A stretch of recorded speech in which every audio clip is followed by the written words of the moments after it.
Digital ইন্ডিয়ায় যত দিন যাচ্ছে ততই জনপ্রিয় হয়ে উঠছে ডিজিটাল পেমেন্ট সিস্টেম। এই ডিজিটাল পেমেন্ট সিস্টেমে যেমন খুচরো পয়সা দেওয়ার ঝক্কি নেই, তেমনভাবেই পকেটে বেশি টাকা রাখারও প্রয়োজন পড়ে না। কিন্তু এই ডিজিটাল পেমেন্ট শুরু হওয়ার ফলে প্রতারিত হওয়ার সংখ্যাও অনেকটা বেড়ে গিয়েছে। প্রতারকরা নিত্য নতুন ফন্দি আঁটছে বিভিন্ন গ্রাহকদের ব্যাংক অ্যাকাউন্ট খালি করে দেওয়ার জন্য। নানান সচেতনতার পরও অনেক সময়ই বহু মানুষ প্রতারকদের সেই ফাঁদে পা দিয়ে নিঃস্ব হয়ে যাচ্ছেন।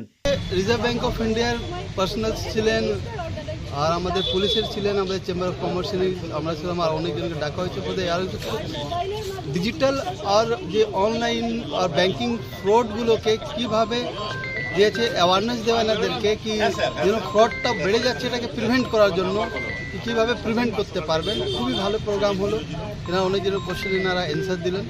এটা এরকম প্রোগ্রাম হওয়ার দরকার, যেহেতু লোকগুলো অ্যাওয়ারনেসকে বাড়বে, কেন কি এখন ডিজিটাল ট্রানজ্যাকশান, অনলাইন ট্রানজ্যাকশানটা বাড়ছে আর ফ্রডটাও বাড়ছে। ওটা প্রিভেনশনের জন্য অ্যাওয়ারনেস যে আছে দরকার। পুলিশ প্রশাসনের তরফ থেকে নানা রকমভাবে সচেতনতা চালানো হয়। কেন্দ্রীয় ব্যাংকের নির্দেশে ব্যাংকগুলিও পেমেন্ট সিস্টেমকে আরও শক্ত সুরক্ষা দিতে নানা রকম পদক্ষেপ গ্রহণ করছে। তবুও মানুষের কিছু ছোট ছোট ভুল, যেগুলি তাদেরকে পথের ভিখারি করে দিচ্ছে মাঝে মধ্যেই, সেই ছোট ছোট ভুলগুলিকেই বড় সুযোগ করে নিচ্ছে প্রতারকরা। তাই সুরক্ষিত থাকতে হবে মানুষজনকে।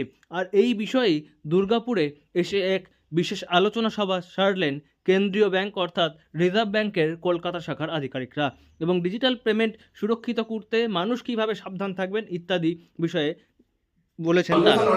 যাকে পেমেন্টটা করছেন, যে বেনিফিশিয়ারি, তাকে আপনি চেনেন না বা তার সঙ্গে আপনার ট্রানজাকশনটা আপনার মনে হচ্ছে যে এটা ঠিক ট্রানজাকশন নয়, আনলেস এন্ড আনটিল আপনার সেটা সন্দেহ ভোগ করছে, আপনি পেমেন্ট করছেন, ঠিক আছে।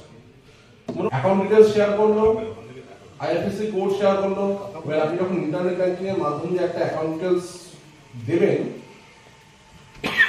সেখানে দেখবেন আইএফএসসি কোড দেওয়ার সঙ্গে সঙ্গে ব্রাঞ্চ দেখায়। এটা আপনার অথেন্টিক ট্রানজাকশনের একটা ইন্ডিকেশন। কিন্তু যেখানে ও যদি আপনাকে এটা বলে আপনি আমার পার্সোনাল মোবাইল নাম্বার পে করে দিন, আপনি কি করবেন?